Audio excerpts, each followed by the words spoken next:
Welcome viewers. क्या आपने कभी सुना है कि कोई व्यक्ति कहता है, कंप्लेंट करता है या अपनी बात शेयर करता है कि मैं इस बॉडी में नहीं हूं, या मैं अपने आप को बॉडी से बाहर दिखता हूं, मैं शरीर, ये शरीर मेरा नहीं है, मैं शरीर से बाहर हूं। क्या आपने कभी ऐसा सुना है?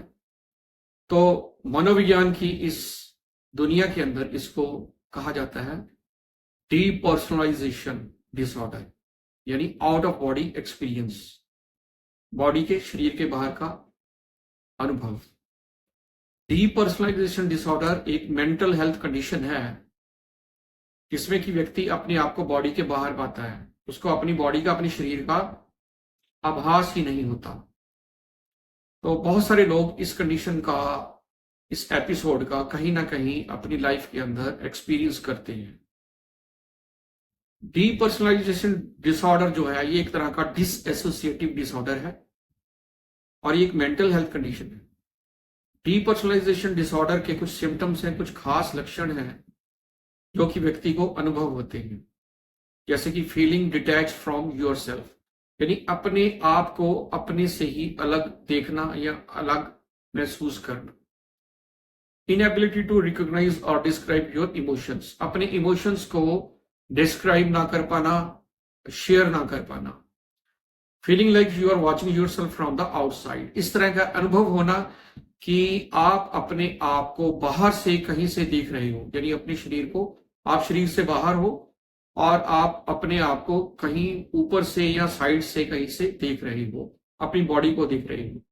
इमोशनल नंबनेस, यानी कि आपके जो इमोशंस है उनका नंब पड़ जाना, यानी कि आपके जो इमोशंस हैं वो आपको महसूस ही नहीं होती कि आपके क्या अनुभव है, क्या फीलिंग्स है। डिस्टॉर्टेड स्पीच और मूवमेंट्स, अपनी ही मूवमेंट्स, अपनी ही गतिविधियां और अपनी ही जो स्पीच है, जो बोली है, जो भाषा है, जो लैंग्वेज है, उसको आप फील नहीं कर पाते, महसूस नहीं कर पाते और रिकॉग्नाइज नहीं कर पाते। इस तरह feeling like your memories are not your own, ये भी महसूस होता है कि मेरी जो यादें हैं, जो मेरी मेमोरीज हैं, वो मेरी नहीं है। इसके अलावा the sensations that your body और limbs are not attached to you, कि जो भी आपको अनुभव हो रहा है वो आपका अपना नहीं है और आपसे अटैच नहीं है। इसकी जो डायग्नोसिस है, यानी जो इसको डायग्नोज किया गया है, जो कि एक क्राइटेरिया है जिसको हम DSM-5 बोलते हैं, यानी डायग्नोस्टिक एंड स्टैटिस्टिकल मैनुअल के अंदर जो मेंटल हेल्थ डिसऑर्डर्स का जिसमें डायग्नोज किया जाता है, DSM-5 में इसको बड़े अच्छे से प्रिस्क्राइब किया गया है। इसमें यह पाया गया है कि देयर इज परसिस्टेंट और recurring episodes of depersonalisation and derealisations, लगातार इस तरह के पाए जाने वाले लक्षणों को हम डायग्नोज करते हैं डीपर्सनलाइजेशन डिसऑर्डर से। Knowledge what you are experiencing is not real, inability to function in daily life due to symptoms, यानी कि ये इसका आभास ना होना, इसको एक्सपीरियंस ना पाना कि जो भी आप अपनी रोजमर्रा की जिंदगी के अंदर अनुभव करते हैं, गतिविधियां करते हैं, डेली फंक्शंस हैं लाइफ के, जो उनका एहसास, उनका आभास आपको नहीं होता।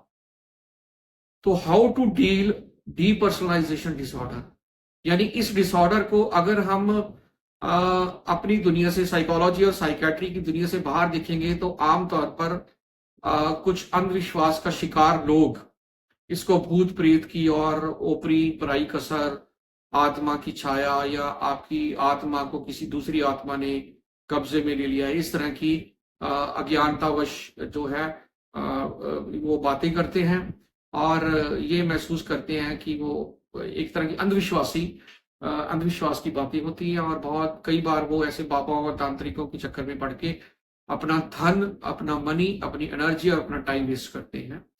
तो अब हम बात करेंगे कि इसको ट्रीट कैसे किया जाए, इसका इलाज क्या है, how to treat depersonalisation disorder, इसकी ट्रीटमेंट क्या है। अगर कोई व्यक्ति डायग्नोज होता है कि इसको डीपर्सनलाइजेशन डिसऑर्डर है, तो DSM-5 के अकॉर्डिंग ये पाया जाता है कि इसको डायग्नोज हुआ है डीपर्सनलाइजेशन डिसऑर्डर। तो इसमें हम क्या करेंगे, गोल ऑफ ट्रीटमेंट क्या रहेगा? गोल ऑफ ट्रीटमेंट ये रहेगा कि जो पास्ट ट्रॉमा है व्यक्ति के, तो उसके पिछली लाइफ का जो जिंदगी का बचपन से लेके अब तक का कोई ट्रॉमा रहा है, कोई सदमा रहा है, किसी सदमे में से वो गुजरा है, उसको ट्रीट करेंगे। और करंट जो सिम्टम्स हैं, जो लक्षण है, उसको रिड्यूस करने की कोशिश करेंगे, उसको रिड्यूस करेंगे। हालांकि इसकी कोई अभी तक कोई मेडिकेशन, कोई दवाई स्पेशल, कोई पर्टिकुलर कोई मेडिसिन अभी तक अवेलेबल नहीं है, लेकिन फिर भी psychotherapy is the gold standard treatment. जो साइकोथेरेपी है उसका इसका इलाज उसमें संभव हो सकता है। और आपका जो थेरेपिस्ट है, आपका जो काउंसलर है, मेंटल हेल्थ काउंसलर है, वो इसके लिए आपको अवेलेबल करेगा, इससे आपको ट्रीट करेगा। और साइकोथेरेपी में क्या होना चाहिए? There are 3 specific psychotherapies available to treat this mental health condition. वो क्या है कि कॉग्निटिव बिहेवियर थेरेपी यानी CBT, डायलैक्टिकल बिहेवियर थेरेपी यानी DBT, और eye movement desensitisation and reprocessing यानी EMDR। ये 3 थेरेपीज है जिसका प्रयोग करके एक थेरापिस्ट, साइकोथेरापिस्ट, साइकोलॉजिस्ट इसका प्रयोग करके किसी व्यक्ति को अच्छा अनुभव करा सकता है, अच्छा महसूस कर सकते हैं और इसके सिम्टम्स को रिड्यूस कर सकते हैं और इससे छुटकारा भी पाया जा सकता है।